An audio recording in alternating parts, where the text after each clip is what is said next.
So, first of all, I'd like to thank you for sticking around for our Power Commission board meeting. Yeah. We begin all of our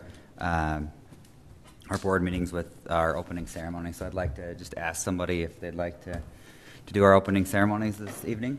Do it. Thank you. Our most kind and gracious Father in heaven, as we humbly come before Thee at the beginning of this Power Commission meeting, please bless us that we might be able to understand the needs of Kaysville City and be able to do those things that will be beneficial unto the people whom we represent. We thank Thee, Father, for the freedoms that we have as we live in this great city, this great land and country. I would ask for Thy continued blessing to be upon us, and we say this in the name of Jesus Christ. Amen. Amen. Amen. And so let's start with introductions. We'll start here with you, Jordan. Jordan Stevenson. Patrick Hine. Brock Thane. Alan Farnes. John Lovelace. Stacy Harvard. Gary Hatch. Okay. So one thing we're going to add to the agenda for just before we dive right into this, and it's just a reminder of our mission statement. So I'm going to be putting it in, I guess, for future. But just writing this down here.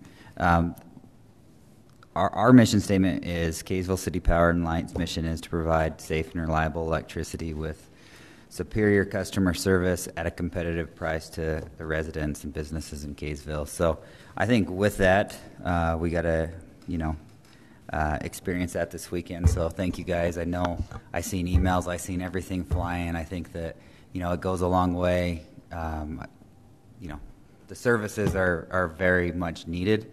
I think we are all very grateful for you guys' 4 a.m., 3 a.m. Saturday, all the way through, 24-hour plus. So thank you guys. We really appreciate it. So moving in to our, the model review and the solutions presentations, I think that Sean, I talked with Sean, and he was headed up the AMI meter fee, and he will be here on the December 5th event. So I'm going to plan on tabling that, if that's okay for everyone here. Yes. Okay. And so then I think the last topic here for this evening is the max system size. So I think we started that. I'd like to see, Alan kind of was heading this up. What your thoughts were, the comments now, and let's talk through this piece. I guess I don't dream big enough, but I think there should be some kind of limit that one customer, especially right now, under the net metering system where they are being subsidized. Maybe if we come up with something down the road that isn't heavily subsidized, it might make sense to let them go bigger, but bigger would also require some kind of storage system. None of them have a storage system that I'm aware of. So we should not be encouraging people to become power producers. If they are putting a system in and they're using it all, fine. But I don't think we need customers becoming power generators and no longer customers at the expense of all the other customers on the system. That's my 2 cents on it. One other thing that has come up several times was limit them that you won't compensate them for overgeneration on an annual basis. Why not limit them so we don't compensate them for overgeneration on a monthly basis?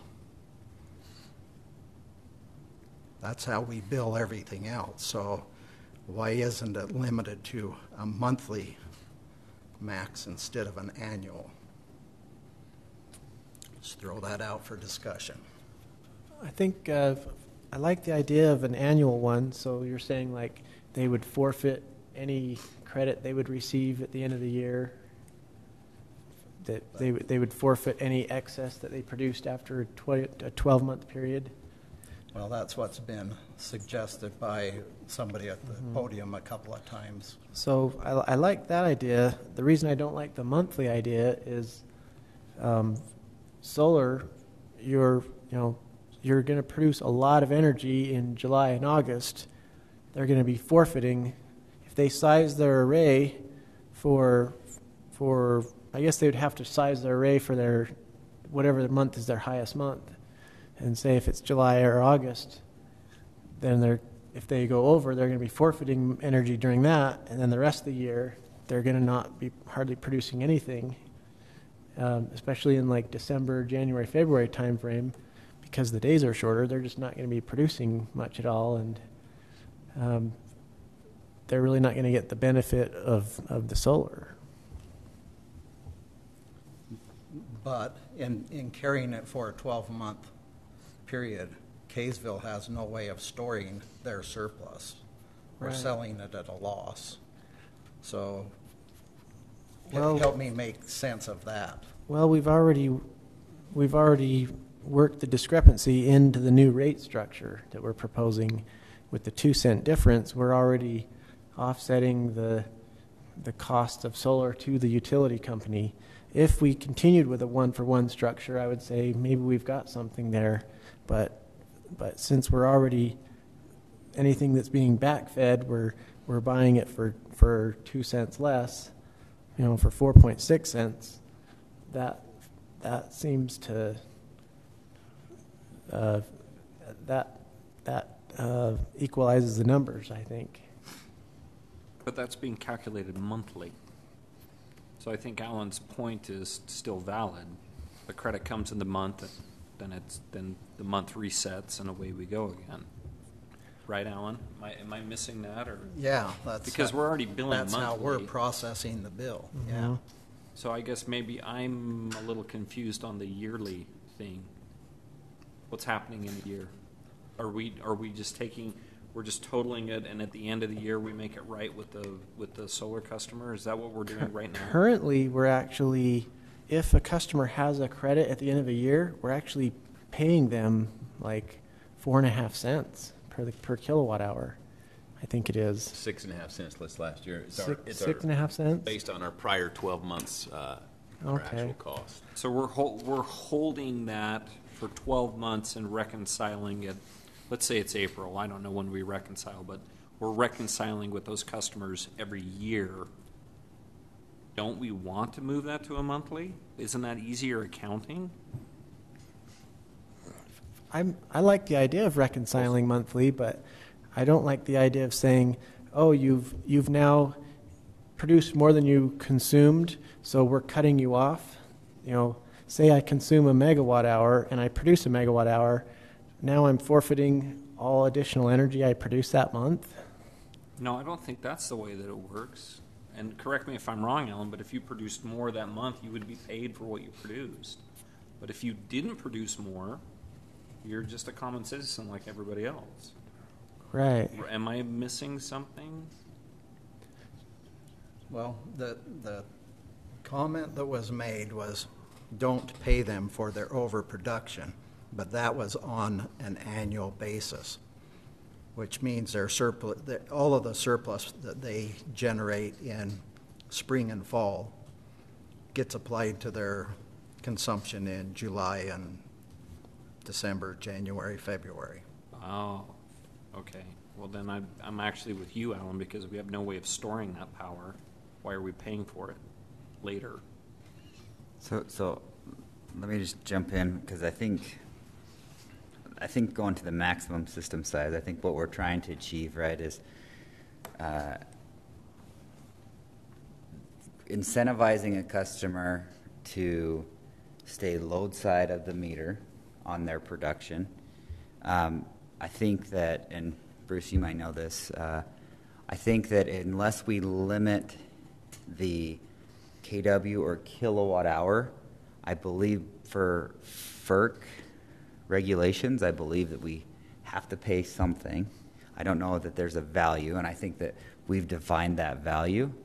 So I believe that we have to take the power And I'm guessing. I don't. Yeah, I'm not sure exactly. We have to look into that a little more, but I don't Okay. believe we do. Let me just throw one more hypothetical in. It's actually something that John said during the last meeting.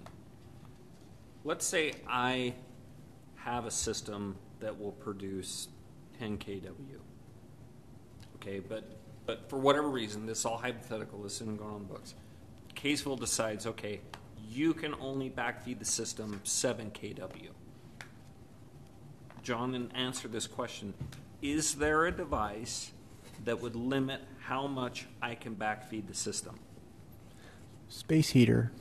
Well, but then that's just me using that power. I'm wasting it. Right. But is there a system, an inverter or something, that would limit how much power could actually go back onto the grid?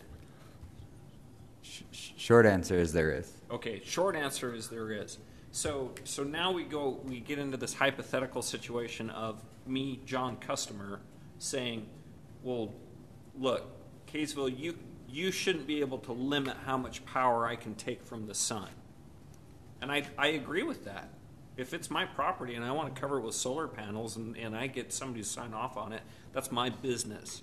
But I think the sticky point becomes, okay, you can do that, John, customer, but the minute that your power hits my line, the city's line, that's where I tourniquet.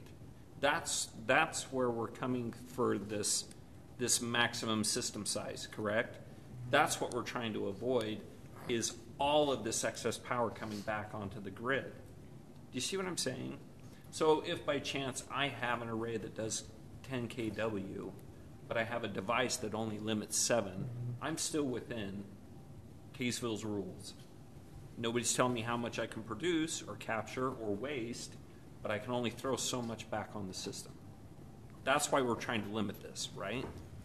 And that was an example that I forget the name of the group, the RAP, they gave those classes throughout the summer that we could attend, and I attended a few of them, and they kept bringing up Hawaii as an example because there's so much solar, and they said if you want to be a solar customer, because of we're now in this situation, you have to install an inverter that the utility can control if they need to, and so they can actually turn off.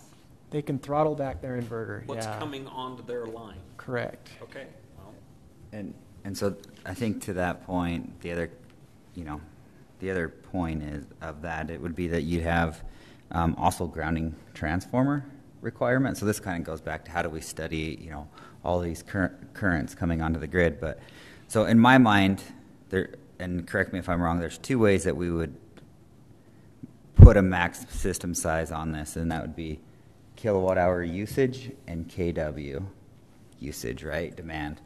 So let's kind of maybe talk through, what the benefits of a kilowatt hour usage would be and a kW usage, and is it 100%? Do we think it's 90%? Is it 80%? Just kind of let's go through both those scenarios.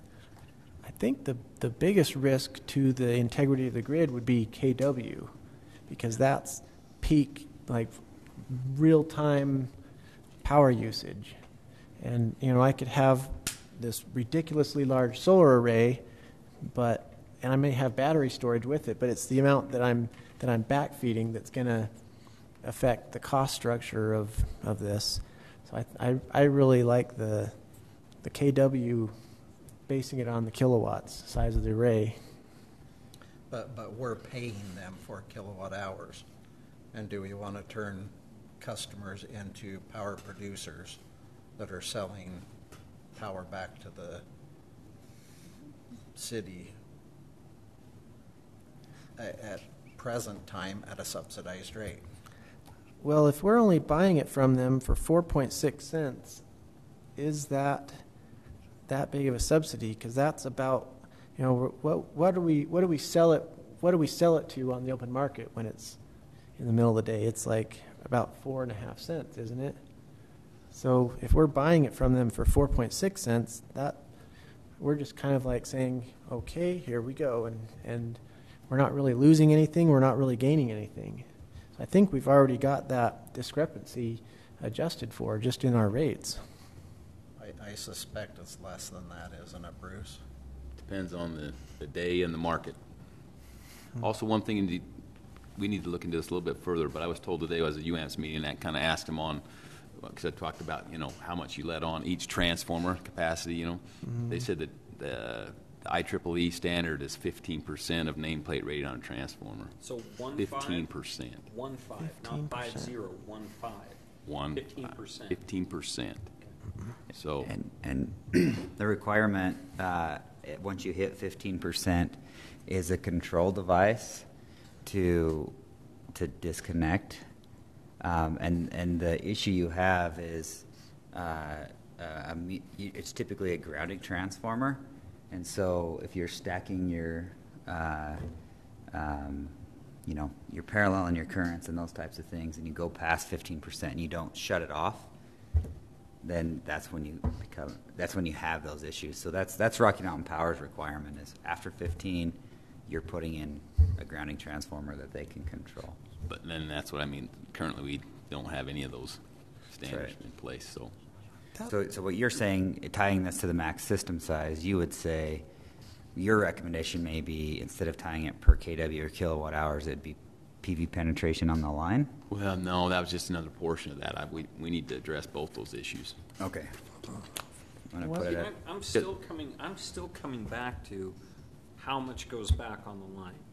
If I can produce 10 kW but have a way to throttle it back to 7, then I should be allowed to have a 10 kW system. Do you see what I'm saying? Yeah, Because the system, the back feed will never be greater than 7 watts. So I could throw up a 20 kW system because I can only back feed 7. You see what I'm saying? Yeah. So I'm only impacting the system at 7 kW. So instead of saying max system size, can we say max back feed feeding. size? Because that's where the issue lies. And Brock, what kind of equipment does it take to do that, and how much does that cost? I mean, what are we talking about? so residential wise and commercial wise is two different things. Commercial wise, it's the controls. You're watching your load, and then you're saying, okay, this is my load, and then you're tracking what your production is, and then what happens is you communicate with the load. You can turn off loads, or you can turn off inverters. It does that automatically? You can set it at a certain rate, Yep. or is it something you have to manually watch? No, it's automatic. So we have one installed at the Vivint Smart Home Arena. So we deployed that controls device. So if anyone's interested, is why I'm throwing that out there, we could look at that. Cost for commercial, it's competitive. Residential is mostly what we're talking about here. Residential, I think it would be very expensive. It's something that they're working on, and certain inverter manufacturers are just trying to add that as a standard. So it's called the zero export system, is what it's called. And Hawaii has had to move. Most inverters have had to move to a zero export because of the penetration levels being so high. So the reason that I say this is we squash two arguments. The guy that says you can't limit how much solar array I put up, we shake our head and we say, yeah, you're right. You want to stick up a 20 kW system? Man, go for it. You want to blow that kind of cash? Do it. But the system lies is when you want to put that 20 kW back on my system. I won't allow that because I own that system. The ratepayers own that system, not you. You're not, and as Alan says, you're not a power company. You're just a guy that put up a 20 kW system. So by limiting how much goes back, you want to put up a 20 kW system, fine, but you can only backfeed 7 kW. So you determine what you want to do. You want to spend another $15,000 for an inverter that does that for you? Knock yourself out. You don't? 7 kW is all you get to put back on the system. Choice is yours. Whatever you want to do. I'm not telling you what you can and can't do. Well, what you can spend your money on, but I'm telling you that our system can only handle so much of the power that you make. you see what I'm saying? So, So don't take it away. They want to put a 20 kW system up or a 30 kW or whatever, great. But you can only backfeed so much. And that really makes sense. Because really the way that we should be looking at solar is, how do I take that peak off? And quite honestly, being in the industry, and Brock, maybe you can add to this, a solar system without a battery system, you only have half the system. Really? I mean, John, would you not agree with that? I only have half the system I want to have. Okay, all right. Because when you're generating your peak amount of power is when you're not using it. So wouldn't it be nice to be charging your batteries, and then at 5 and 6 absolutely. and 7, Offset my you offset peak. that peak because you're just pulling from your batteries. Yeah. so if you were to say that, just my understanding would be you're saying only allow a backfeed size of kW, but how would you tie that? And I know there's a FERC regulation, and Bruce, maybe you can help me. We can track that down. That I think it's after a certain amount of load. I think you can, and I don't know what it is, but the regulation. But I know that we have to take any of the electrons, but I don't know how and what it reads. I just don't know. I know that you can adjust the value, but I believe that you're supposed to take them. But if you tied it to the load and you said, okay, you can use self-consumption up to X, how much, what would you say a fair percentage, just as we kind of, I mean, I think we still need to research, some of these things, but. We're not FERC or NERC. Okay. We're not part of that. We don't have to. Okay. We're not registered with them, so we don't have to comply to. Okay, perfect. So the whole reason of limiting kW size is to save the distribution. But even I have heartburn in saying, hey, you know what, Josh, you can't buy a Ford 350 because you way exceed whatever you're going to haul. You can only have a Chevy Colorado. That's how I look at that. I mean, if he wants to go out and spend X on a Ford 350 and drive it to get groceries, that's his prerogative. It's when it starts affecting everybody else that it becomes the issue. That's why I keep going back to whatever they can kick back onto the system. So question, would we solve this problem if we did a study and just said, okay, and maybe, and to that point, if we're trying to fix the grid, the question would be is if we did a study and it said, okay, there's a 50 kW. So let's go back to your example. You're 11 kW. Yeah, 11 kW. And you're on a 50 kW system. So you've exceeded, according to what we're saying, Already is a exceeded 15 15%. kW. So then your neighbor wants to put solar in. My question would be is if we had them pay for the upgrade, which is what Rocky Mountain Power would do, they would say, well, you can put a larger system. Rocky Mountain Power has a 25 kW cap. They just said this is the cap for residential, 25 kW. But then what they would say is if you did that, then you would have to pay, your neighbor would pay for those upgrades. All right. So my question is Sorry. no good. My question is does the study replace the cap? Yes or no, I guess is the question. Now there was going back to the Hawaii example, they originally had the 15% cap, but they were exceeding it, and they were like, we can't stay under this cap. And they widened it. They said, let's just go 100% of the transformer's rating. They said, it's the size of solar array so kilowatt of solar array versus kilowatt of transformer. And they said, that's our cap. But because of self-consumption in the homes and resident and businesses, that wasn't ever being exceeded. And the transformers were still fine. And so they actually said 250% of transformer rating, that's the amount of solar we're going to allow in our system.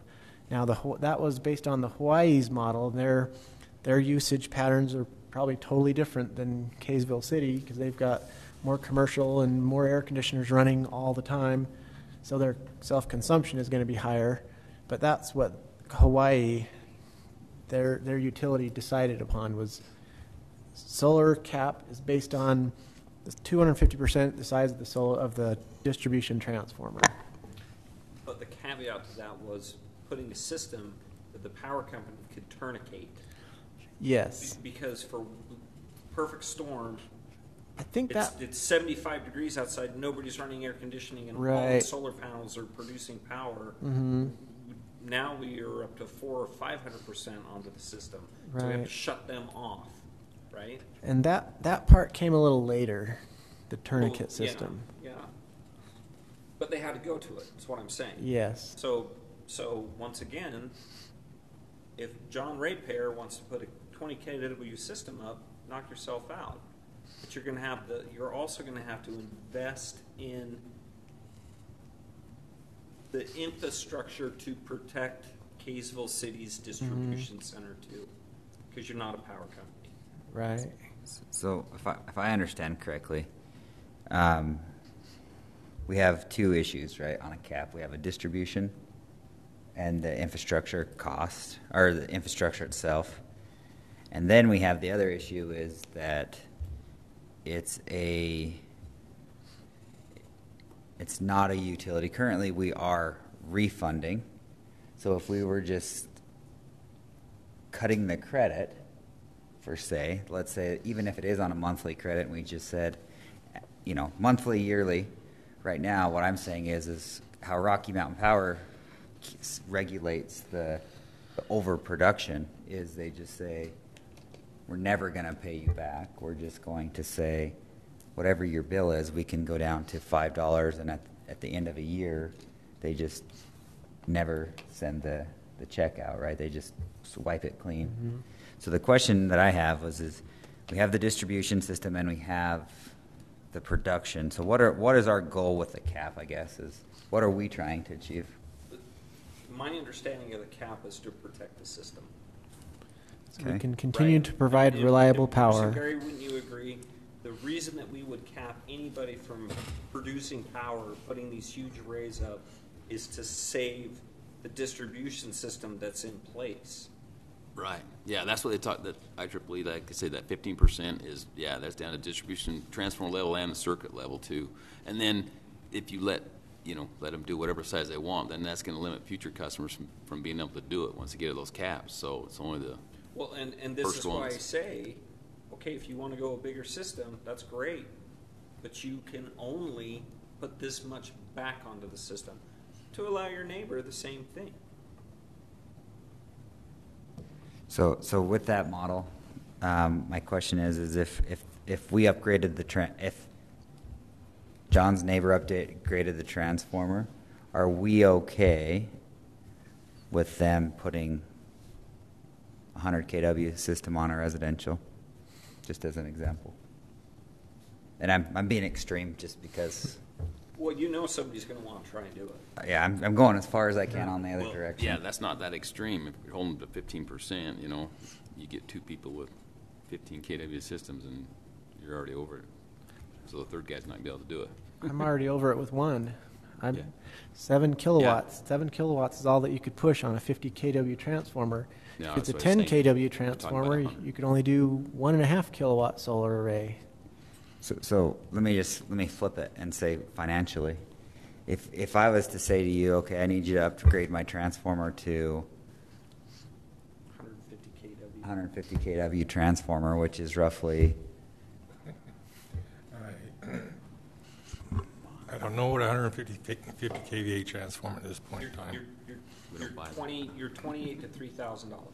so if I'm $2,800 and now we're gonna and I want to make sure we're talking this correctly. Per our proposed agreement, we're going to give a customer 6.6 cents a kilowatt hour, approximately, right? So the question is I can tell you that I think that will pencil on the residential side. Have us upgrade that. So the question is, going back to this cap on size-wise, what is distribution system? I think that I would take that return personally, just to be clear. but do we want to limit it to their load? Do you want me to be your power company back to you is really the question. Is that something we would like? And is that in our best interest as providing reliable electricity No, and because- competitive price? Because now you've thrown in a variable that you have no control over. Kaysville City, when they buy a transformer, or they buy wire, or whatever the case may be, those units have to meet certain criteria that were set by somebody. Okay, right now. Nobody's monitoring what I put behind my meter. That's right. So now you have this power company, kicking back onto your system completely unregulated. Right now, completely unregulated. I go on eBay, I go on Amazon, I buy the cheapest stuff I can buy. I'm going to throw that right back onto your system. That doesn't do Kaysville City any good, doesn't do my neighbors any good. And then that opens the other door up. If the upgrade is the answer, well, then only 2 of us can have solar in a neighborhood. Because now you're up to 150 kVA single-phase transformer. You guys aren't going to go to 300 kVA units. That's just ridiculous. You have to buy more land. Well, yeah, exactly. I mean, so you start running into this cascade, and now Jordan wants to put solar on his house. Well, you can't, Jordan. Sorry, because John and I have already eaten it up because we're 150 kW between us. That's not fair to Jordan. That's why I say it's a backfeed issue. It's not what the guy can put on his house. It's what he can put back on the system. So to your example, my question is this. So let's say that you have, and maybe this is Jordan, right? He wants to put solar back on his house. You guys have exceeded 150 kW, and this is again extreme. But then what we do is we require Jordan to do an impact study. We review it, and then we would say, okay, well, Jordan, if you want to put even 7 kW, then you would have to adjust this. And so this is what Rocky Mountain Power does, is they say you'd have to adjust this circuit, and then they map it all the way back. And sometimes it's extreme. Sometimes it is, all the way back to the substation. So it just falls on, okay, Jordan, that's how it works. So I guess where I'm headed with, does the impact study replace the cap, or do we want the cap to also say no more than your load? That's kind of where I'm headed. I think I support the no more than your load idea personally, because I just don't think the utility should be forced to take large amounts of power it has little control over. I think it makes sense to have customers size it for their load. Okay. So Can I add one more thing? Sorry. No, Patrick. go ahead. I understand the policy you're talking about. My initial reaction to Rocky Mountain Power's policy is that I personally think it would be more fair if there's a trigger that increases the infrastructure costs to replace transformers or whatnot, that we account for that and then we spread it back over to all the solar customers, or maybe even all the customers, depending on what's driving that. So how can that? So if you get it and you get it and you get it, and then I come along and I want to get it, and we're all similar sized. Well, really, in my mind, all 4 of us are contributing to the need to replace that, not just the last guy. And so I think you can account for it and then roll it into the rates the next year to recoup that cost from everybody, rather than just putting it on the last person. So let me ask the question, because I don't know, but how does network upgrades work for a credit? So let's say my understanding of network upgrades versus just upgrades, right, is that my understanding that is if it's a network upgrade, it's refundable, or how does that work? I don't know what you're talking about. So if I was doing a big solar development, and I was trying to connect to a substation, the costs are usually broke out by network upgrades, and then just normal upgrades, and then my understanding is a network upgrade comes back to that. Oh, you're talking about some kind of pioneering agreement? Is that what you're referring to? I think the terminology is network upgrade, but I don't know. Because I think that then what they do with the network upgrade is they do put that back into the rate base. And then it's just kind of spread out. Because the other question I have is, do we have an increasing use per customer currently, or do we have a decreasing use on a per customer basis because of efficiencies and different things? Because the way I see it, if people start getting solar or start getting electric cars over the next 10 years and different things, all of us are going to be contributing to the need, or to the stress on those transformers. And so I think with the impact study you're talking about, I'd want to look at, can we pin it on just the most recent solar customer, or how many people are really contributing to the need to worry about the sizing issue with that? I think it would all be part of the study. And my one other concern I would have of pinning it on the next guy that wants to put it in is now there's a race to be the first one or the second one and get in. Yeah, and I think that would Just to hurt the beat solar industry quite a bit, to just all of a sudden the barrier to entry jumps up a ton just for the next guy. And I think it'd be easy accounting-wise to say, here's how much we're seeing the infrastructure costs increase. We roll that into the rates, and whether it's solely related to solar or maybe there's increasing usage per customer or whatever it is, we make sure it's allocated correctly through the rate model, and we just make sure we recoup those costs. Or you do it in an impact fee like it's done now. Anybody's Or an impacting the impact system, fee. it's an impact fee that has to be used for those upgrades. Yeah. So I just wanted to point out my differences with what Rocky Mountain Power does. That's my feeling on it. So let me go back to this then. So you're saying you would like the study, or you're saying just do an impact? You're saying that two things. I support the impact study. Okay. I think that the impact should be allocated to everybody who contributes to it, not just the last guy in line. And so you're saying we need it in the distribution system. We need an impact study, and then that should just be. And we'd look at it as a fee? system. We'd look at it as a system cost and put it into rate base, is what I'm saying.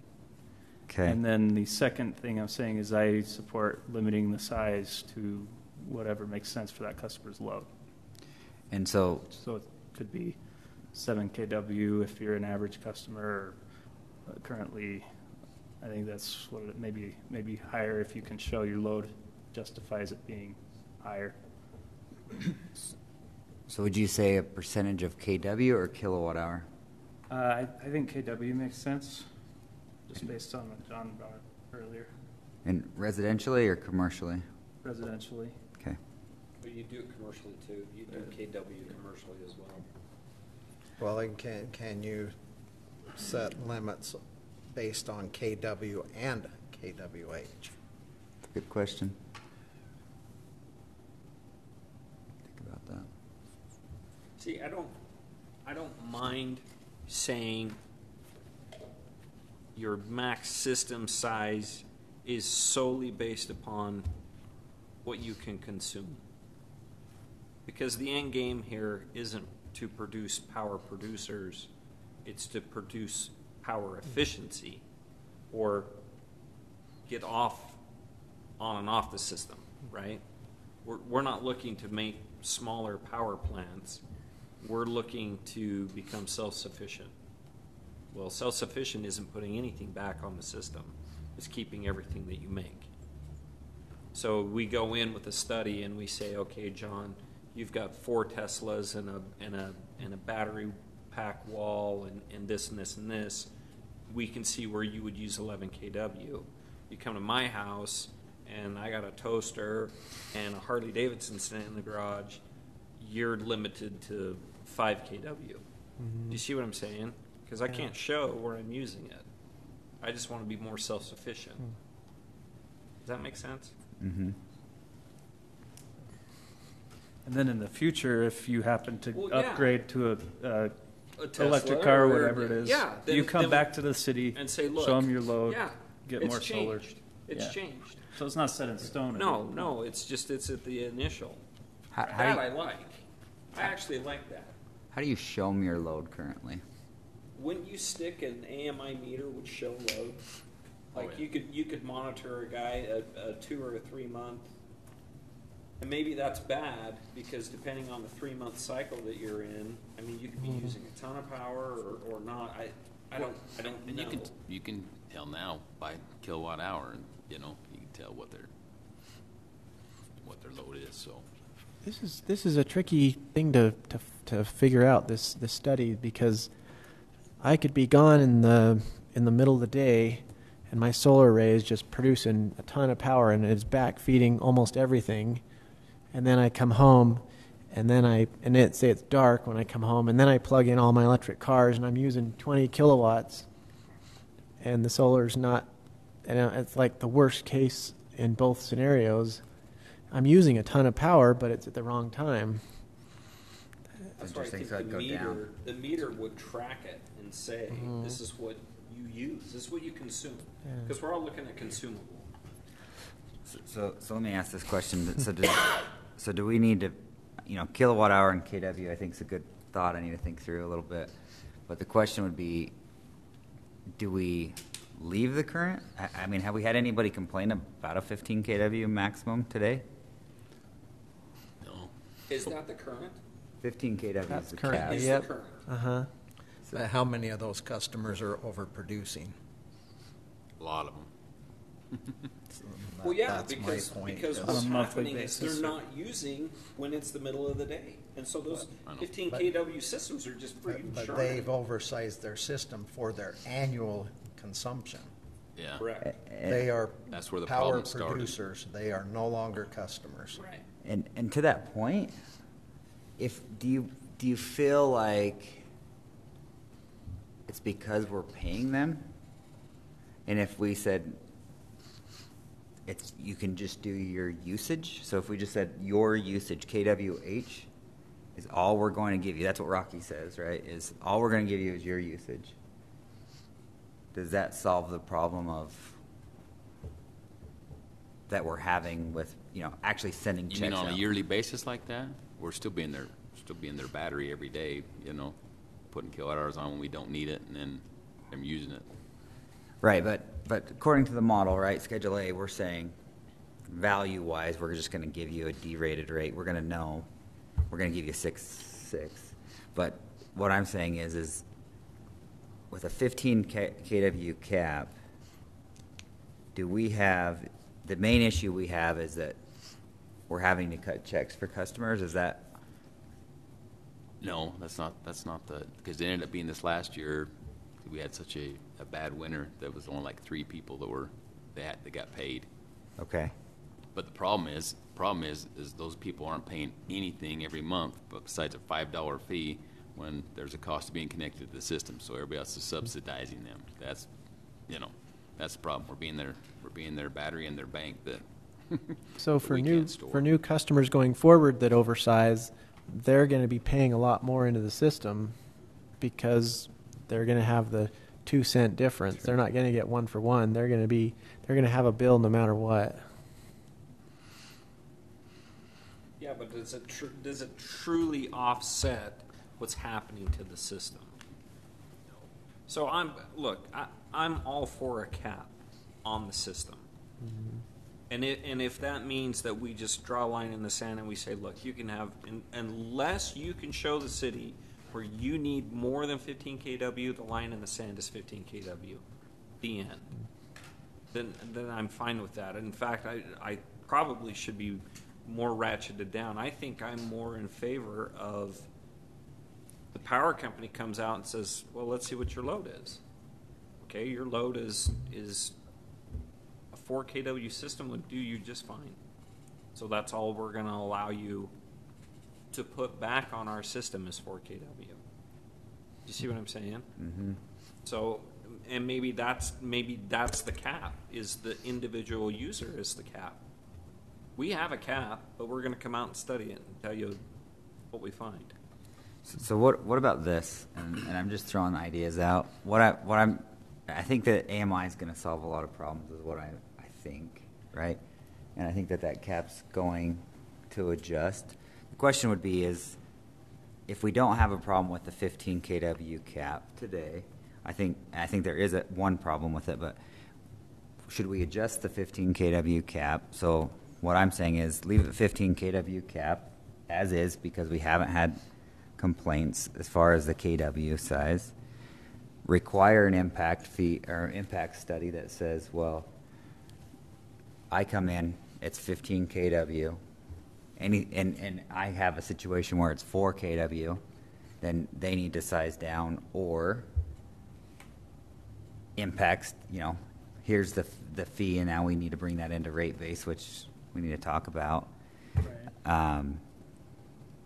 Does that work? And then the other question would be, in our current proposal, are we ending paying for excess? Because I believe that if you said, here's a 15 kW cap, we need you to do a kW study, then that would solve the problem of the distribution system. And then I think that if you said you can only offset your usage, then that would solve the problem of An oversized unit. exactly. You can oversize, but you're not going to get paid for it. You can knock yourself out, but we're only gonna pay back your 7 kW. That's it. Right. Well, but you're saying offset usage, you're talking kilowatt hours, annual kilowatt hour production. That's right. And consumption. Yeah, so I'm kind of taking your model and saying, okay, this and this. So max kW is 15 kW, so demand-wise, max is 15. And then I'm saying, in addition, we require an impact study that says, can that transformer handle that? You can either do this, and I still need some clarity on how we bring that back to everybody. See, I think what you're thinking is we require it on a per customer basis. Yes. And what I'm saying is that we as a utility study it, and it's handled as a utility cost, and then we assign it to the customers who are causing that cost increase based on.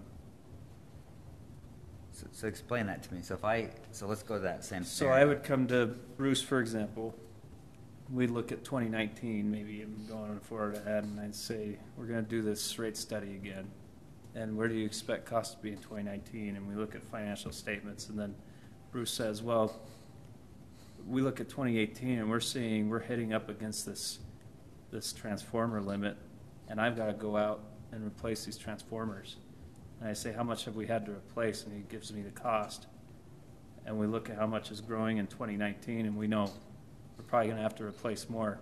So let's quantify that cost, roll it into the rate structure, and if it's solely driven by solar customers, then we recoup that based on how we do the solar credit to make sure we're covering the costs on a system total to replace those transformers. Rather than say this particular customer is in charge of it, we're just doing it as a utility. So you're trying to forecast is what you're trying to do. Yeah, we're trying to say, how much is this going to cost us to replace these transformers? We look at areas in our system that we know are starting to have stress with that, and we say, based on today's current cost to replace a transformer, we've done a system impact study, and we think we're going to have to replace X amount of transformers. Let's roll it into the rates, and we'll assign that to whatever customers are causing that. If it's all just solar, then your rate compensation is going to drop to make sure that you cover those rising costs. Does that make sense? Yeah. So my question would be, I submit a study. So let's say we're 2019 and we have, we're proactive and we're replacing transformers. My confusion is, are you saying that I can, if I submit for a 15 kW, let's say that that's the max. Let's just draw the line just for a second. Right. So if I submit that's 15 kW, and then what you're saying is let the books recatch itself up anyway, and so you would replace the transformer for free and let me put 15 kW in. If that's your home size, if your size of load justifies 15 kW and you bring that to the city, then the city will handle upgrading the transformer. They're just going to roll it into the solar cost calculation. and then make sure our solar rates are set so that we collect enough cost to handle those upgrades. Does that make sense? Yeah, so you would be, how do you dynamically adjust the rates of solar every year? Well, we would be doing it on an annual basis. So I think you just look at where are our rates today and what are the costs that we expect to see and make sure that, you know, we're setting the rates appropriately. If one year we were off and it so happened that we had more costs than we thought, we can account for that and make up for it the next year in the rates. I understand. Does that make sense? Yeah, so basically, the books will catch We're just up, I understand truing it that. up as Yeah. a utility. Yeah. I think the initial impact needs to be paid for by the person creating it at the time they create it. Same as a line extension to any other customer. You make them pay for that up front. But the difference is that if a line extension goes to one single customer, that's easy to say that's yours, but a transformer is serving a lot of, well, yeah. 5 or 6. 5. So why would you assign that just to that one customer when everyone else is using that transformer? Although if it requires an upgrade on the transformer, that one customer is required to pay for that upgrade of the transformer because he's adding additional load to that transformer. That's the way we do it, just the way Alan explained is Well, if my a, question is, so let's just talk about this year, 2018. If I come in and I increase my load, and then John increases his load, and then Brock increases his, and then come June, one more person does, we're pinning that last person with all the cost to upgrade it? yeah, well, I was referring to an individual for requesting a service on a transformer. So if I have X number amount of people on a transformer, and that's where he feeds from, and he's building, and it requires me to upgrade that transformer, that individual covers the cost of upgrading that transformer to provide him the necessary power he needs. So that's kind of the way we do it now. Yeah. I guess my question just is how much of it is really easy to pin to just one customer versus multiple customers contributing to that problem? Like, so the example that you just mentioned, do we ever have a case where in that year all of the customers increased their usage but you didn't have to upgrade it? And then just what, say on average over the year we all increased our usage the same exact amount, but I was just the last one, versus maybe what you're referring to, everyone else is pretty much level, and then just one guy comes and increases the usage. That's a little different in my mind. Does that make sense? Yeah, it does. We also do a load study. So if the load study indicates that we do not need to upgrade the transformer, then there's no upgrade transformer cost to it. And we do load studies throughout the year. That if it requires us to upsize the transformer, we'll upsize the transformer on our cost. But not when a new customer comes in or a customer requests something. Like, for instance, if they request a 400 amp service, we do a load study. If that indicates that I have to upsize my transformer, that person has to pay for it because they're upgrading their service. Yeah. So that's primarily for commercial customers, right? We don't do that residentially. Yes, we do residential. That's why you have to do your building permits. So you have an existing neighborhood that's all built out, and then they all get central air, and now you have to upgrade the transformer. That would be on your cost, the city's cost. If they do not upgrade their service, Okay, so they have the same, everyone has a 100 amp service, but now everyone gets central air. and then they go to 100 amps previously before they weren't, and we kind of downsize the transformers a little bit, and then yes, we would cover that cost. Okay. But if a person comes in and requests a service upgrade, Okay. which is going from 100 amp to 200 amp or 400 amp, Uh-huh. and it requires me to upgrade that transformer, that person is going to cover that cost of upgrading the transformer. Okay. Gotcha. Now, the nice thing about that is let's say it is Jordan that comes in and says, hey, look, I want to put this on, and they do the cost study and have to upsize the transformer, and we all live in the cul-de-sac. Well, we just benefited from his, and that happens. That's, it's not fair, but it happens because Jordan wanted it. Well, guess what? We benefited from it because now we got a newer transformer. I can go in and change my 100 amp service to a 200 amp service, and nobody knows because he's already done it. He's already paid for it. So it's not fair, but sometimes that's how it comes down. So I guess what I'm curious about, and what my concern is, just thinking from a solar industry's perspective, is if we're going along and you have customer A that impacts the system, customer B, customer C, but you haven't had to upgrade the transformer yet, but the next one will require it, all of a sudden there's a huge barrier to entry into that market. I mean, you're not going to be able to sell any more solar panels to anybody because the cost now, what did we say, 2,000 or 3,000? Or was that the extreme? That was extreme. That was extreme, but whatever well, no, it is. because you can figure, because by the time Kaysville runs a crew out there and a truck and a tub and rehangs a unit, you're going to be there. You're going to be there. So I wonder, and I know this isn't how we do it, and I'm not trying to criticize what we do, but I just wonder if there's a way to come out and replace that, and then in the rates for all 5 of those customers, you basically make up for that investment through customer rates for everybody rather than just that one particular customer. At least in the solar case, I don't know. Does that make? I don't know. What do you think? Does that make sense, or is it just impractical to do it that way? Well, it's good to collect as much as you can at the time. Whoever's creating the impact, collect the cost of it. But yeah, you could have a situation where the first guy doesn't end up paying anything, or the second guy, unless we implement some kind of an impact fee. Okay, you've just taken all the surplus out of this transformer, so you're going to get hit with an impact fee on it because the next guy is going to have to upgrade the transformer, and you're going to help participate with that. Yeah.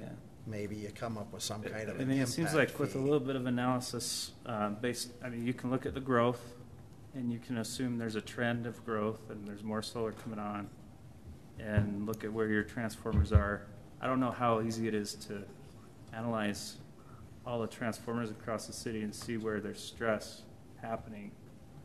But you could forecast and say, we think we're going to have to replace, I don't know, 10% of these transformers, and this is the average cost of a transformer. So I'm going to build that into my rates. Maybe I'm a little off, and so the next year I have to make up for it or something. I agree it's easier to get the money up front, and then you don't have to worry about estimating. But if you're willing to do a little more estimating up front, then you can make it a little more fair, I guess, for everybody who's causing that increase. So the only hiccup that I see with what you're proposing, because I agree that it's not fair, the only hiccup I see is when you're replacing your transformers, what are you replacing them with? So Dollar-wise or KW-wise? KW-wise? Because I think the issue practically is we're generalizing that we would now go, instead of I don't know what's the standard resi transformer? 25 kVA. That's a small 50. Yeah. So now we're saying we're going to go to a larger one, Yeah. anticipating that growth. It's a little hard to estimate that, is what you're saying, to forecast it and know what it's going to be. Correct. But I like the impact fee, and so then we could just say if they tie into that, then we could now do it as a percentage of, okay, if there's five customers on a transformer, now we do what you're saying is, and then bankroll essentially that cash for when it does, let's say it costs, just for easy math, $5,000, then you would require that person to take that $1,000. Each person would be $1,000 on the impact. I think that Right, spread it around a little more. Right. As a fee, yeah, that makes sense to me. I like that. I think you need to have the study. You definitely need to have the study. But the reality is look, we're dealing with 2 to 3% of the population. So to get 5 people in one area building these arrays that's going to be the perfect storm. I'm not saying it won't happen, but that's on an extreme. What you're going to get is out of a neighborhood, you might get 5 guys doing it. So And just for So And you ev- would and do even the then- impact on those 5 guys. And even then, like, say my cul-de-sac, we all share the same transformer. My neighbor to the north of me, their roof is not good for solar at all. They're not going to be able to put a very big array. My other neighbor has a lot of weird things going on. They're not going to be able to do a good array. So really, it's like two or three of us are good candidates. And Well, just don't oversell, John. don't oversell. I need to come out. Yeah, okay. So just to summarize, and maybe stop us there and keep moving here. I think we keep it here, but what I'm hearing is, I guess for the next time would be, we want to do the load study. So we're gonna and maybe this is getting us closer, right? Is we want to do a load study. We want to discuss the fee possibility of an impact fee. Well, there would be an impact fee. I mean, that's just unavoidable. Okay. And then the other piece to this is, does customers want to pay, or do we want to limit them by their usage, kilowatt hour usage? So that'd be the other thing we would discuss. And then the other piece would be, just to start it, 15 kW cap, and just let it be until AMI. So that's kind of what I'm hearing.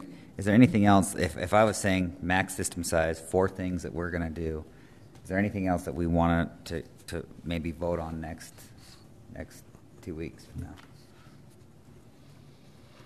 I think you summed it up. Yeah, I like Okay. I that. think those things have to be met. Okay.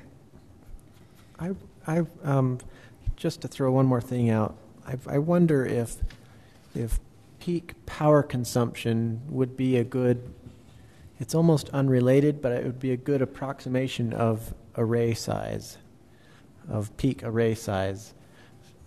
Because if you've got a house that can hold a 15 kilowatt array, that's a big house, and your consumption is going to be high.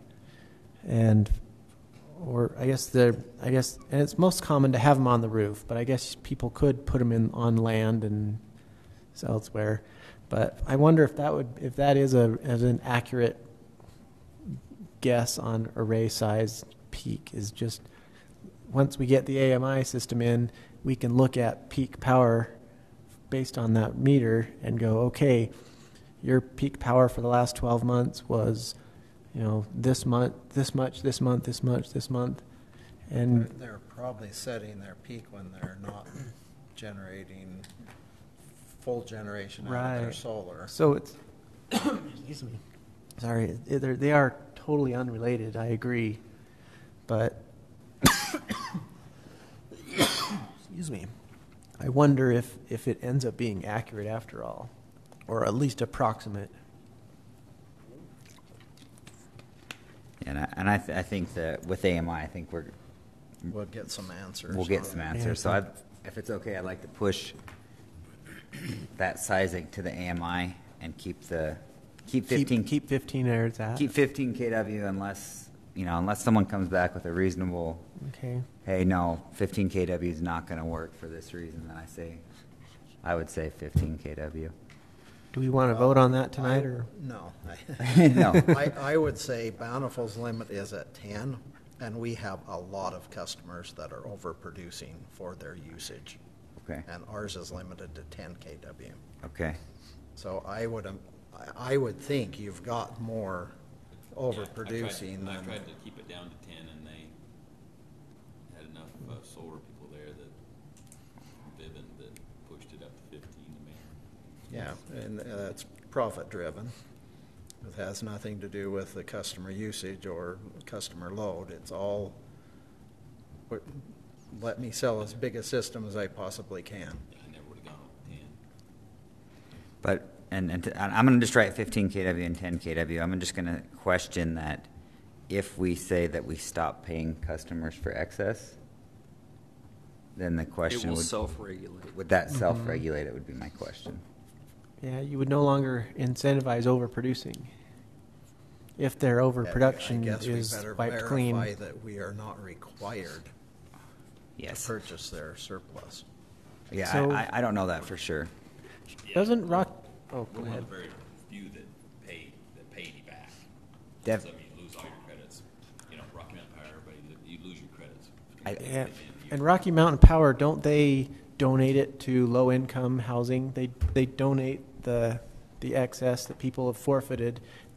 They donate it, so it's not actually going into their profit per se. I On don't paper, know. it looks like They don't pay back. they don't pay back anything. Right. I know that you can erase their credits, but I believe, and I'm not positive, is that if you connect per FERC, and I know we're not in FERC, but my understanding with FERC is that, you know, that you have to take the power on the grids because it's a public service. So I don't know that. That's what I'm saying we can confirm. So anything else? So we got 4 items for the max system size. Anything else on max system size before we move on here?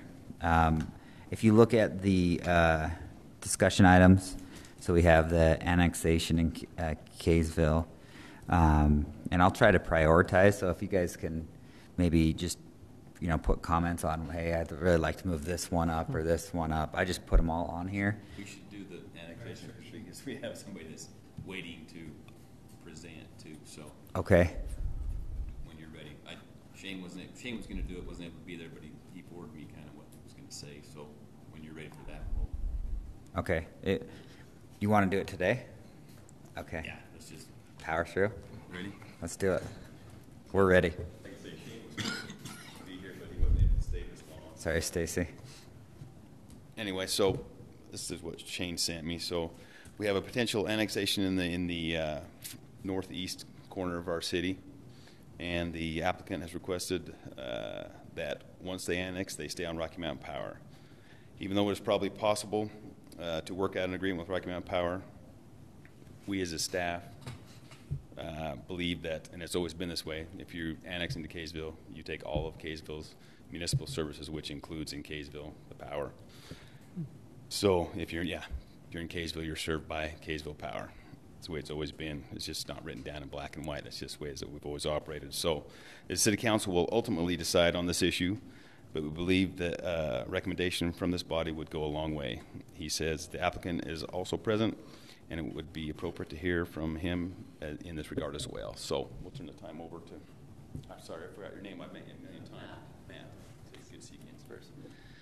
So, there are a few reasons that we're requesting that. I think that it's not just Can you tell us your full name again? sure. It's Matt Yates. Matt Yates. I'm Thank you. the developer of this project. We've been working with this family for almost 2 years, since January of 2015, and it's been kind of a long road. But I think if you ask these people, they live in Kaysville. You ask their kids, we have a Kaysville address, and we're in Kaysville, and so we're just trying to formalize that. But we've really ran into some hurdles with the power situation because the property is situated in areas such that it's not really contiguous to other areas of Kaysville other than west of Highway 89.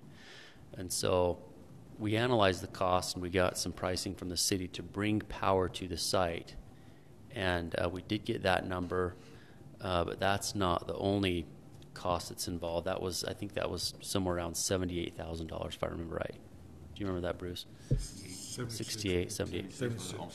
So, but then there's the cost of buying easements from property owners to actually get it there, which we don't have in place, and which would be very difficult to obtain the easements to get the power there.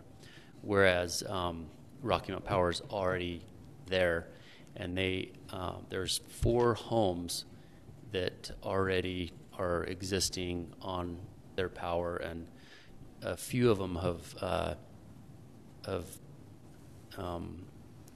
talked about the differences in the solar. I know that's been a big topic tonight, but they're really concerned about, their solar systems and switching to Kaysville and how that would be. They're really, really opposed to it.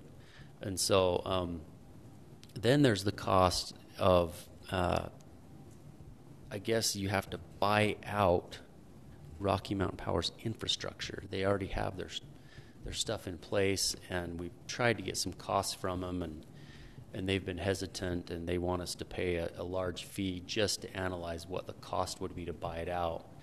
And so I think if you add all that stuff together, it makes it really a hardship to try to get this power to this property, whereas Rocky Mountain Power is already there. And so we've talked to them extensively, and they've met with their attorneys and analyzed the agreements that are in place with the Public Service Commission, and they said it is possible. It's not, against any agreement that they have, and they've analyzed that and have told us yes, that's a doable thing, and especially for situations like this where it's a hardship and it's costly to get the power there. And so that's what we would recommend. We've been down the road of getting the Planning Commission to sign off on the annexation. We had to put the property into the future boundary map, and then we have had the public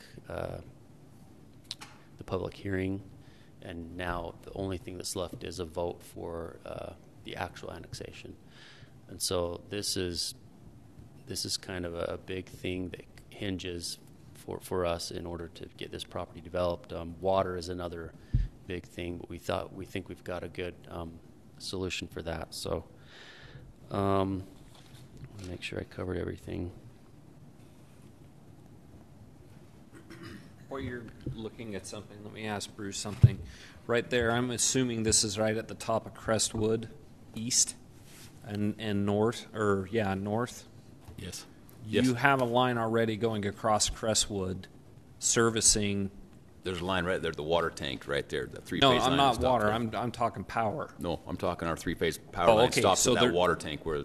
So it stops. On the edge of Kaysville. So everything on the west side there is done by Rocky Mountain Power. We don't have any lines that go across 89. No, we are east of 89 where the water tanks are. Oh, okay. And butted up right to the edge of Kaysville. We got a pole, three-phase pole sitting right there. That's where that extension was from, what he's talking about. From there extended into their property. Okay. So it just needs easements to do that. Yeah. Which, I don't know. With the UDOT and stuff, what they're doing, we're still trying to figure out what, there may be easements incorporated in that project for utilities. So. Okay, so the simple answer is Kaysville's already got power on that side of the road. Yes. So I guess I'm confused. It's just several hundred feet away. That 100 feet in a power thing is not a big deal. I hate to say that, but. Well, do you know how far it is? It could be several thousand feet. I don't know. It's quite a ways down the road. But the Rocky Mountain Power line that you're talking about, it crosses over at Oak Hills, or does it cross over at Mutton Hollow? When does Rocky Mountain Power cross 89? I'm trying to figure out where they think that they've got lines there. A little further north they cross. I don't. Okay, and it just comes down. But I'm just trying to figure out, because Sherwood is closer to your property than Rocky Mountain Power, so I'm trying to figure out how they think that you need to buy their infrastructure. But just be on the 4 existing homes, not any of their, Oh, it's just 4 homes. Just be the 4 homes. You're not buying a line. You're buying 4 people. Well, people, yeah, and the lines to those people. Lines to them. And and they're being serviced by Rocky Mountain Power right now. Right. So they're coming off that Mutton Hollow line, I'm assuming. Coming off Rocky Mountain Power's three-phase line that runs the east, north and south there. All right. So it's just 4 homes. 4 homes, yeah. All right. And sorry, I just wanted that clarification because I'm sitting there going, I know where their power system is, and it's not. Okay, I get it. All right. Yeah, I mean, I wish we had a map to show you. You guys don't have a map of the area. We could show you exactly where it is, but what would you guess that is as far as you guys have done that? the distance? analysis. Yeah, the That we're distance. talking about? I don't, No, honestly, I don't recall off the top of my head. I mean, there's several But it's property only, owners. I mean, you're crossing maybe 5 or 6 different property owners to get to the Kaysville power line. So help me clarify what Shane's recommendation is. he just wanted to bring it before you. It's not. He just He's wanted you guys to hear it. It's the city council's decision. If Yeah, ultimately it yeah. says right in the annexation standards that if it's beneficial to the city, for their decision. But so what We've kind met with of Shane. what kind of headache will it create? Yeah, Rocky Mountain doesn't have a franchise to operate within the city limits, I'm assuming. So now you've got to come up with some document to allow them to serve. right, which we don't do now. Never have with any annexation. Yeah, I was going to say it's creating an unusual situation. We have met with Shane several times on that, and he's looked into it, and he says that it's possible and that he doesn't have a problem with it. So to help summarize this, so you want to, even though it falls under Kaysville City jurisdiction, you want to annex and get power from Rocky Mountain Power. Yes. Is that correct? Exactly. Okay. And the reason this isn't normally allowed is because Kaysville does all their bills together. You can't separate them. Is that correct, Bruce? Our understanding is there are several in the city that are still on Rocky Mountain Power. They have. No. There's That's not what Shane told anybody us. in the city limits that's served by Rocky Mountain Power. We have 4 customers that are outside the city limits that we serve for Rocky Mountain Power because their lines are miles away. Okay. But nobody in Kaysville, not one in Kaysville, is served by Rocky Mountain Power. So why do you want to annex into the city, but pick and choose the services that the city provides? That's my Sure, that's a fair question. And the answer to that is in our years of working on this property, we did try it with Layton. Layton was we met with them several times, and it was the water. They could not provide water to all of the property. Kaysville, the option was better to provide water, and usually that's the big driving factor is water. You need to be able to get water to develop. So we didn't want power to be the thing to stop us from coming into Kaysville. That's what all the homeowners want. They prefer Kaysville over Layton. We've been down the road of staying in the county. That's not going to work. They're maxed out. They won't allow any more development in the county. So How many lots are you talking about? it's 37.5 acres that we're buying, but we're also including the Story property. That's the way that in meeting with the county to complete with all the rules, it does include the Stories as well, although we're not purchasing that at this time. So how many lots are you hoping? So that's to come up about, we're thinking 2.5 to 3 lots per acre.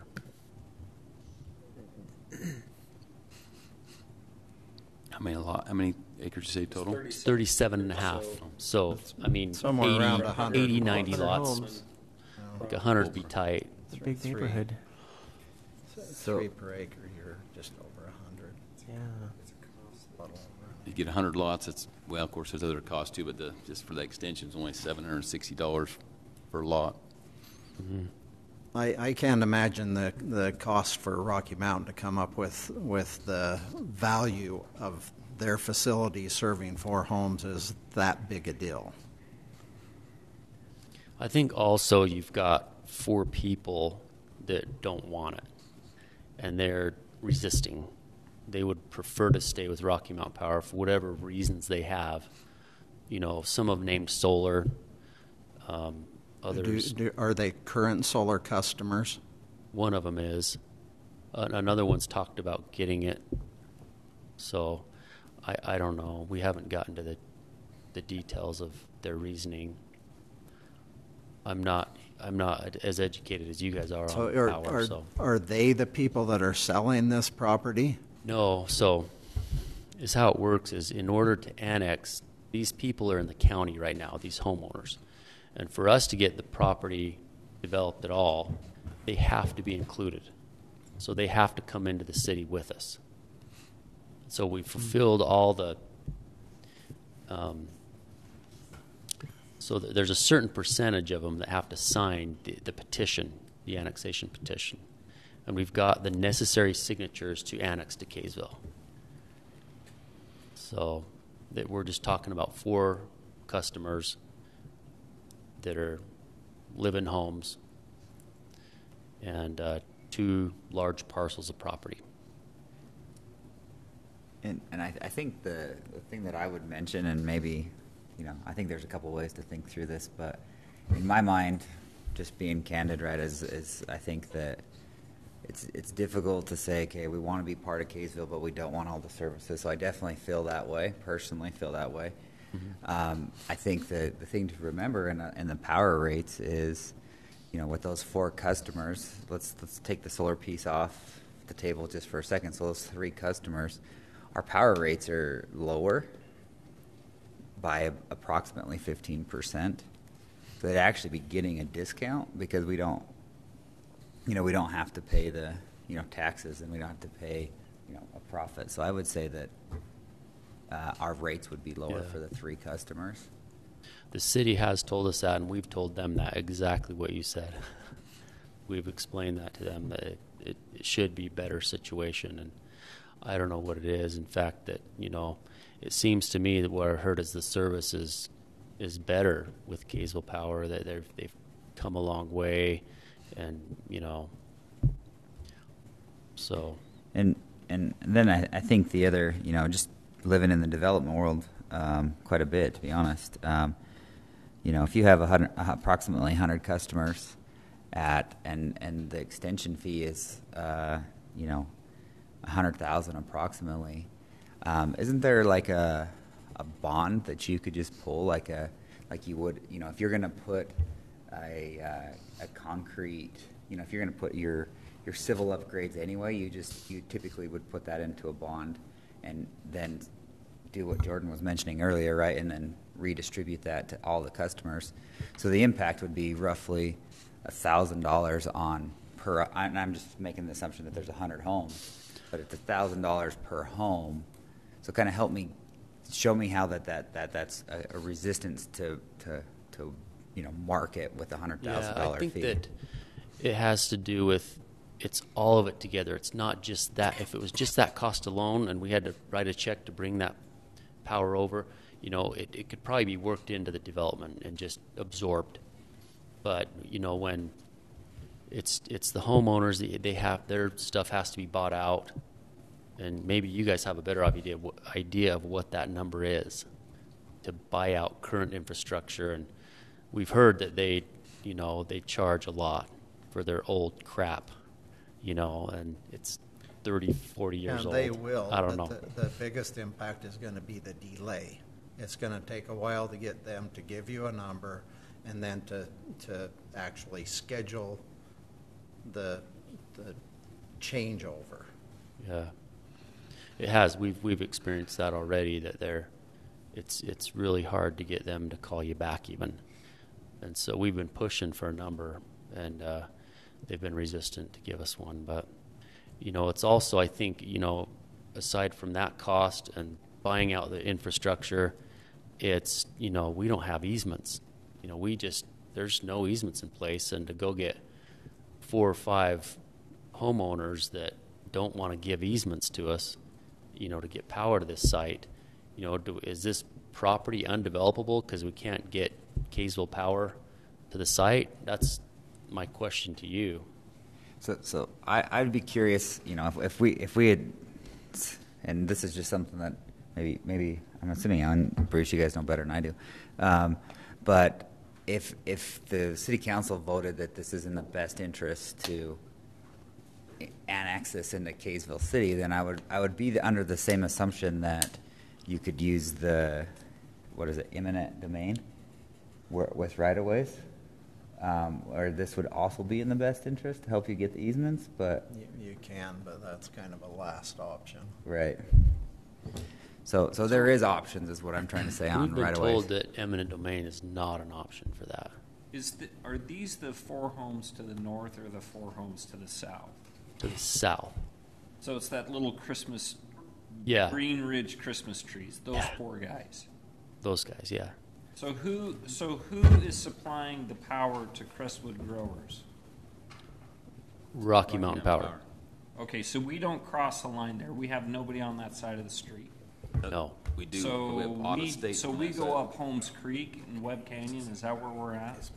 We have. I don't know why it's not coming up here. But you see where I'm saying? We're on that side. We have a subdivision just to the south of the border right there. That Auto State. Kaysville City. Yeah. I think that's the one 750 north. Up Yeah. in there, right? That's where Kaysville City starts. Okay. And everything north Okay, of that I gotcha. All right. is county. So now, Bruce, I'm going to ask you this question because I live on Sherwood Drive. So I button right up. My backyard is on Mutton Hollow. Okay. Mm-hmm. And I know. Well, I know that there's power there. I don't know what power. Got a single phase. Can you punch across 89 there? It's a single phase. That's That's a line single there. phase, but I mean, could you upgrade it? I guess your Yeah, run closest 3. 3-phase is Crestwood, isn't Yeah, it? we're a lot closer. We're already got 3-phase there, and there's maybe a couple other options to go around the other way too. So, wish I could get up. I can't get it to come up on the map. Okay. I have a hypothetical scenario. So suppose this development wanted to be totally off the grid. Just hypothetically, would Kaysville City allow that? This is a question for you guys. Would Kaysville City allow an entire development to go totally off the electric grid and just to not have power at all? And if they do, how would it matter if they were just getting power from Rocky Mountain Power, but still paying for all the other Kaysville utilities? That's not the way it is. It's the power and the water is a municipal service of Kaysville City. Somebody calls in just to keep it simple. People calling the power's out. If you're in Kaysville City, you're on Kaysville Power. Now there's a situation where you go, oh wait a minute, you live up there. No, and you're on Rocky Mountain Power. Just like I say, we've tried to keep that Okay. out of our city so that we didn't have those kind of issues. You don't want that camel Plus, nose it's not getting in the tent there. I'd say What benefits it to the city is not for the fire department if they're not getting, at least getting electric revenue from those citizens. There's no benefit in our eyes. I would say, my bill says Rocky Mountain Power. That's who I'm calling. There's a lot of folks that live in Mutton Hollow Township, live in the county, and their address says Kaysville on it, and they're still on Rocky Mountain, and they don't call the Kaysville City for an outage. I think they're going to call who's on their bill when they go submit for rebate for attic installation. They're submitting it to Rocky Mountain Power, not But Kaysville. they're not in the city limits. That's Right, the point. That's the right. difference. Is what I'm saying. Is I think they're going to call who's on their bill. You'd be surprised how many people don't know who they're paying their bill to.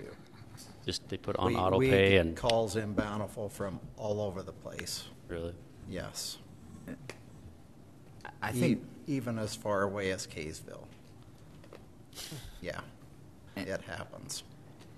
I think my recommendation, and this is maybe me, and I'm pretty upfront. So, what I would say that I would like to see is what I don't currently understand is it doesn't sound like we have all the costs and the benefits to fully make a decision.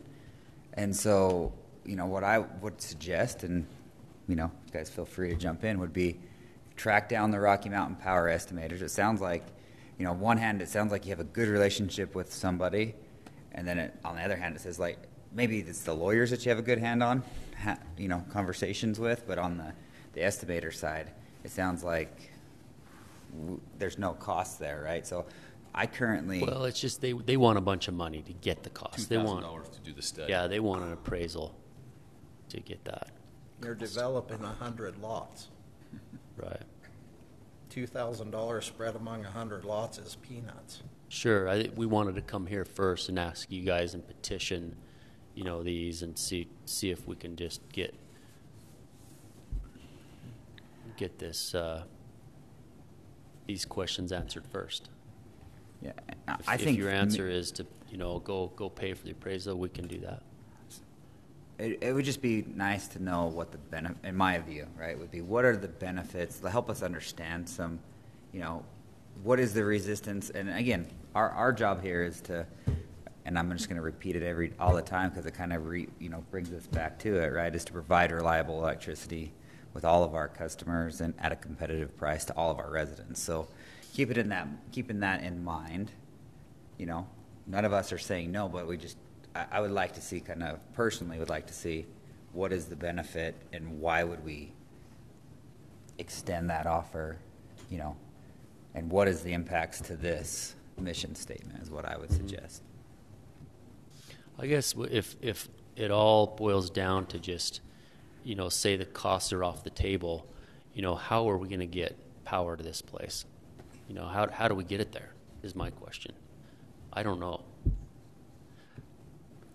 So I think we can provide Until power, we find correct? out the UDOTs, and how much utility easement they're going to have there, Right. which Well, we've talked to them. They're to 2019. everything, but even if you did an easement now or whatever, like I say, all that Yeah. stuff's going to have to move when they shift. Right. So they're going to have to deal with easements. They're going to have to leave easements for those things to happen. Right. So, but like I say, it's an unknown right now. We don't know. I mean, honestly, what I would just say is it would be helpful to see kind of here's why I'm asking, here's where we're up against, this is why we can't do it this way, and then we could, discuss that. But as of right now, it feels like it's more, hey, we'd like to see if you guys would just allow this, and the short answer would be it'd be very helpful to see why we would want to allow that.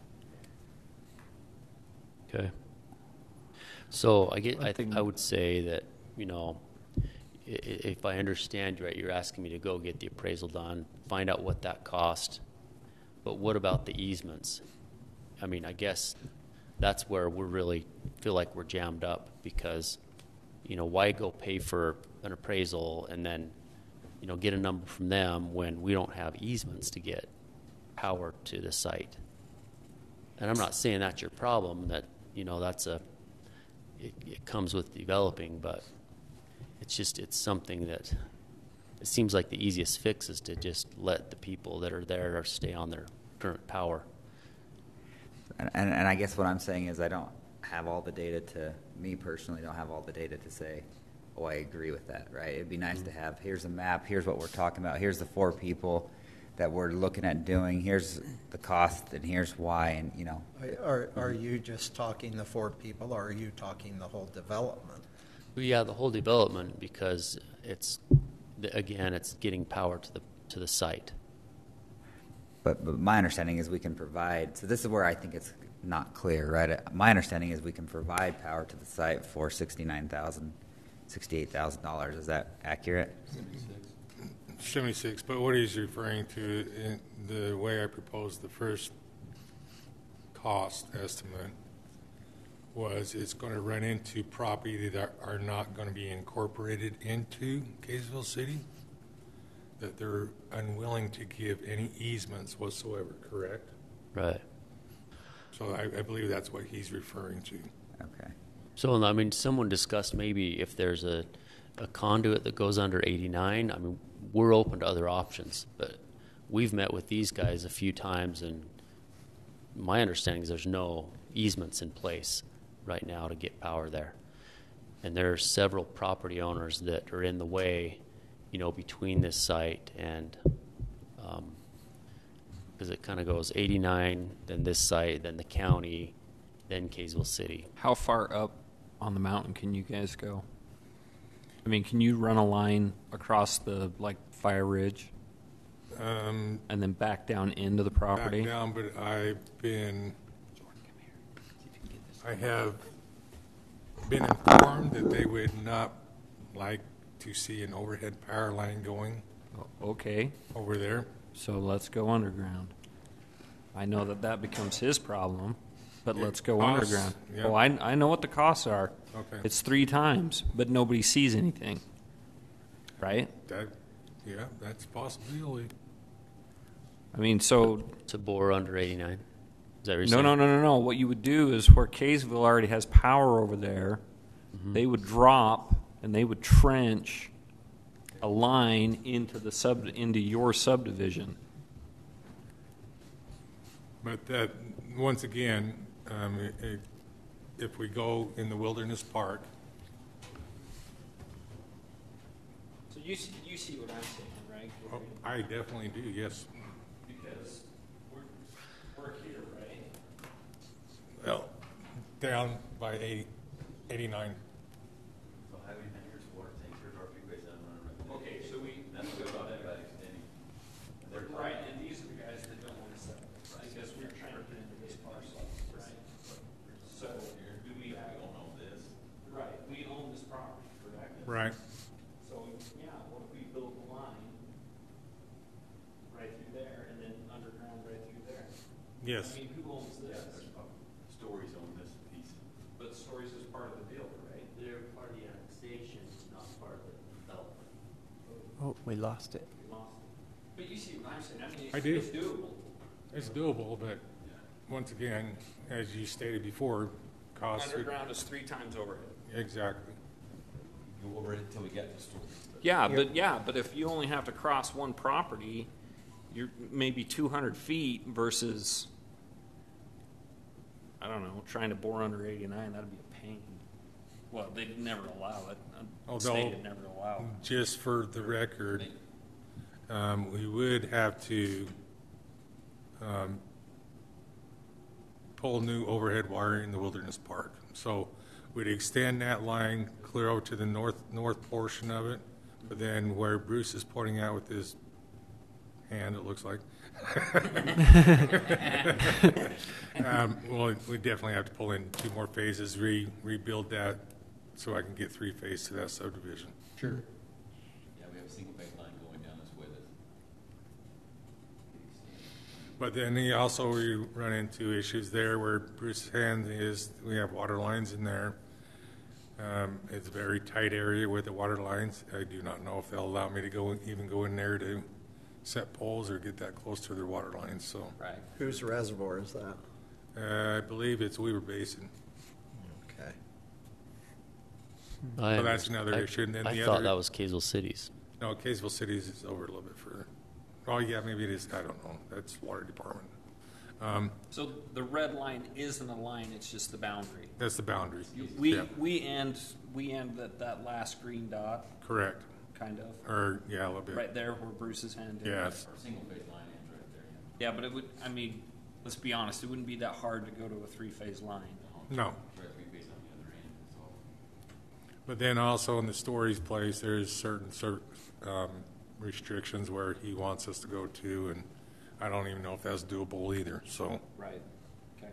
there's a lot of And that easement issues that we have to deal too, with. as far as, where the power came in and your Yeah. roads and, however you had that all set up too. And then Right. you have to also feed these existing houses that are there to get the power to those also. Whereas down here, if we went here and extended it, then we could just hook right on those lines that Rocky Mountain Power already has in place, feed those. So, yeah, so if we do that, Well, Rocky Mountain Power still has to feed the island there below the reservoir. yes. But if it's incorporated into Kaysville City and we require then to be on Kaysville City Power, we would have to do underground to pick up those 4 homes. Can you go a little bit further? Homes Nope. there. Oh, Those homes there, and then also the homes right here, down Oh, yeah, so there. Those down there too. it's actually 6 homes, because it'd be 1, 2, 3, 4, 5, 6. That's if, That's if that's if Stories go, which Stories? Stories Sell. included in this annexation petition. Yeah, so it's 6 homes. So we'd have to have his site plan for his subdivision, find out exactly where we can connect to those 4 upper homes, and set equipment there before he even starts building his subdivision. Right. Along with picking up those 2 individual homes along 89. So does this development go east of what we're seeing on the screen right there? No, it's just right here.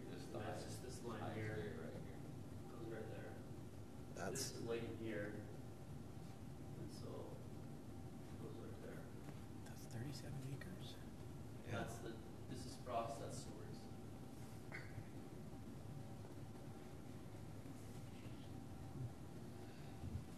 I doubt they can get a water pump down there. The water? So yeah, the More like proposal right now 60. is to get, to build a water tank right here. Up in this area somewhere. And that'll get water to both properties. So you're gonna have to install a pump to get water up there? Yeah. Where would the pump be? Well, the proposal is that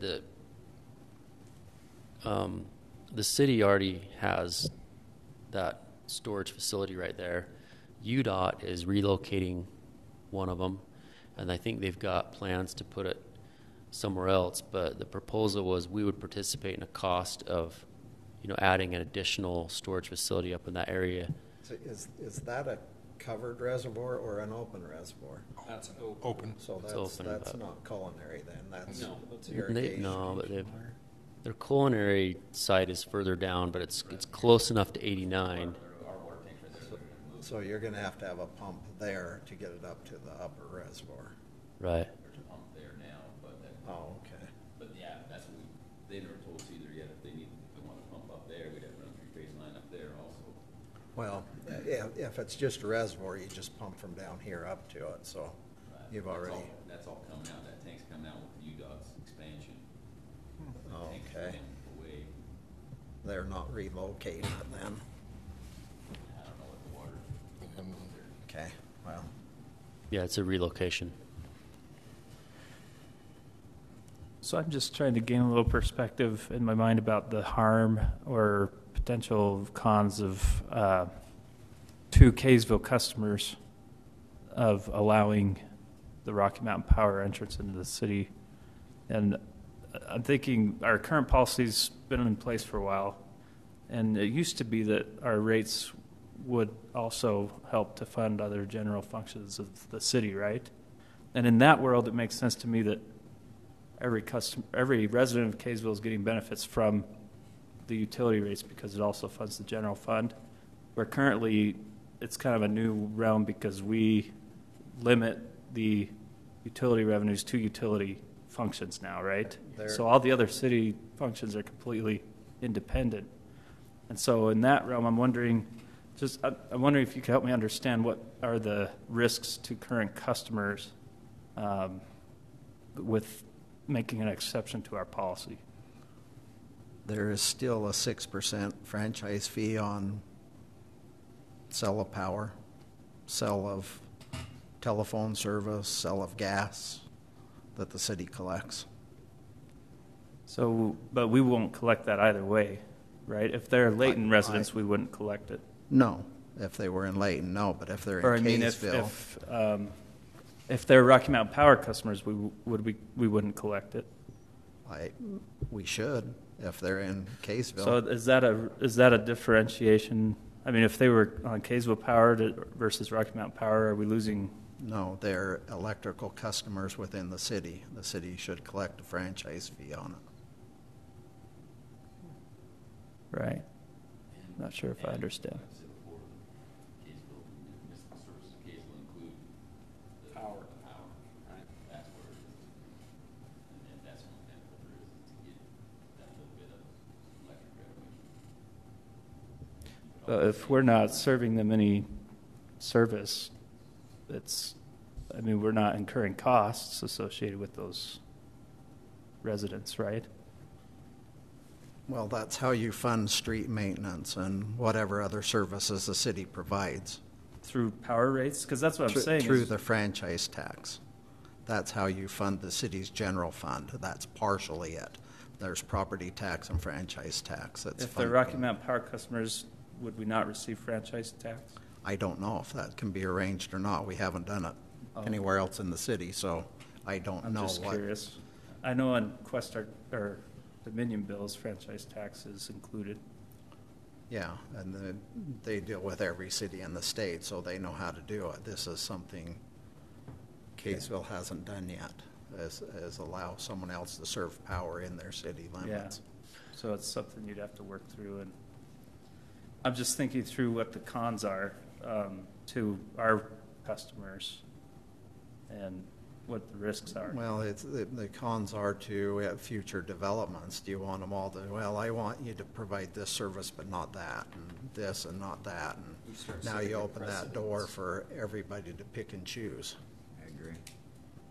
And I think the other issue that I think you have is if you are coming into the city, then I think that is the benefit of the city, right? Is that we would have that infrastructure costs, and we were talking about impact fees today, right? And how do we use that? I think if it is for the benefit of the city and the residents, then I would also say that having those lines there, and it's unfortunate that you're the first one, which we're literally talking 2 hours on, right?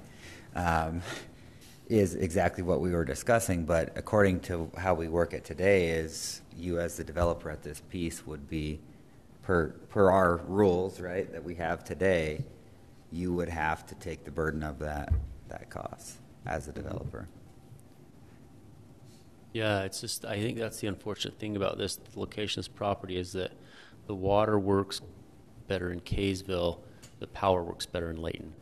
Because you could go annex to Layton and have no power problem. And to be honest, And so, I think that that's very typical in development, right? Yeah, And, it's and just- in my experience with it, I think it's this is not an uncommon issue. Today, why I was late and why I'm working on this, what I can tell you is I was working with a developer that has a difficult site that can't get gas, that can't get power. And so what were those options? And very similar options, but I think for me and I should just speak for me. For me, what I would like to see is, as of right now, I don't think I can make a decision based off of this. I would say, what are the pros and what are the cons? And I think just step it back for a Kaysville resident. Make it as easy as that for us, right? Is tell us the benefits of why, as Kaysville residents, we should do your proposal. And I think that would help us. yeah. I mean, I would say that, at the end of the day, I think there's much more that it brings to the city other than a little bit of power revenue or some property taxes. I think adding this many homes is going to be a high quality project. And, the other thing too is, I think these families, these people that live in this area, they might as well be Kaysville citizens. I think that it's, to say no, we're not going to help you out here, I think would be doing the families that own this property a disservice, to render it undoable because, we can't get our arms around power. I agree with you on the fact that we need to know all that's entailed. We've tried our hardest to try to find all that out. We've got the pricing to get the power there, but I think if you're asking, hey, let's find out what the number is to buy out the current infrastructure, we can do that. But I don't think that's going to solve the problem of getting easements and getting power to the site that's not close by. So I guess to that point, right? I can't even understand all the problems currently because it's not in a way that I can see all the problems. So I think it'd be helpful to just say, okay, here's the cost, but here's all the problems with it. Mm-hmm. And then I think that's going to allow us to further dialogue of, oh, well, that makes more sense. But as of right now, people that are in Kaysville, we also have to look at. So, what are we doing for all of our residents by switching? And that's what I can't get past. I just can't see any cost that it would cost anybody, any Kaysville citizen, to have, power.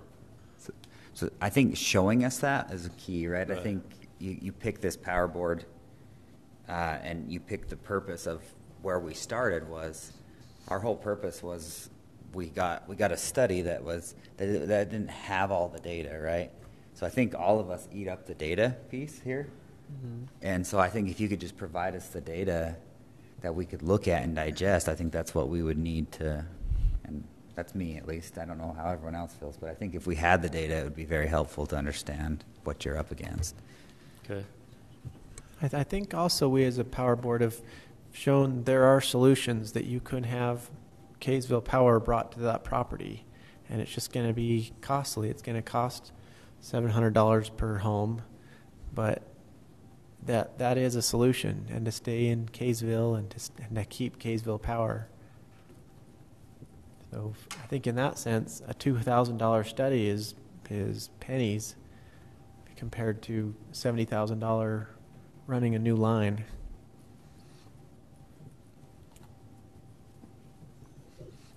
Right. And again, it's not, I don't want to be the guy that, hey, we're so cheap that we don't want to pay for the study. But it's not that. It's more that how do we get power there? How do we get it there? And, what does it cost? This is the first I've heard that there's even another option. And I don't know, we've met with these guys several times, and we always understood that it had to kind of run along the frontage road, and that was where we thought the easements had to come. But this other option, I don't know. I don't know. Is that a viable deal to get power on that?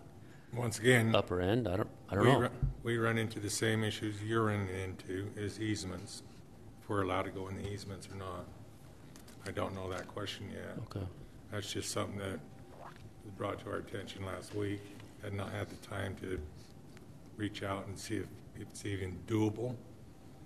That was just another way that we could maybe provide power to that site. And I think maybe just for the sake of time, I can definitely keep you on the agenda.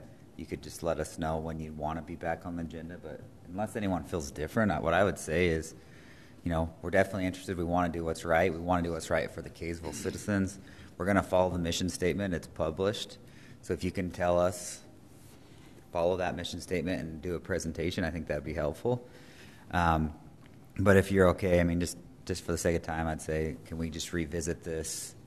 And maybe you tell us a date. Let me know when you would want to be back on the agenda, and we could revisit it at a future date. How often do you guys meet? Every month. Every month. Once a month? Tuesday. Yeah. Okay. First Tuesday. Yeah, that's the other thing is we're under a strict timeline. We're under contract, and so to lose a month is huge for us. So we probably have to try to get a decision sooner than that, and I don't know if that's possible. Is it something we can work with these guys on? Is it something you guys have to vote on? I don't know the answer to that. I guess that's a question for you. Well, we would make the recommendation, and it would be the city council that ultimately approves it.